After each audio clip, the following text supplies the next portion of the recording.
আদেশটা মানবো, নবীর নিষেধটা ছাড়বো। মদ খাওয়া যাবে না, এটা নবীর নিষেধ। সুদ খাওয়া যাবে না, নবীর নিষেধ। ঘুষ খাওয়া যাবে না, নবীর নিষেধ। চুরি করা যাবে না, নবীর নিষেধ। এতিমির মাল লুটে খাওয়া যাবে না, নবীর নিষেধ। এতিমির ওপর জুলুম করা যাবে না, নবীর নিষেধ। কারোর ওপর অত্যাচার করো না, নবীর নিষেধ। বুঝা গেল?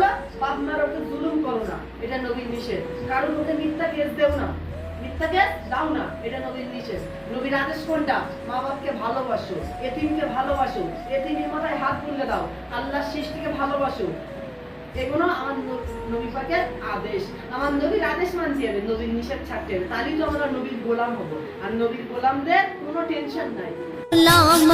गुलाम है रसूल के, गुलाम है गुलामी रसूल में मौत भी कबूल है। जो हो न इश्क मुस्तफा तो जिंदगी फजूल है, जो हो न इश्क मुस्तफा तो जिंदगी फजूल।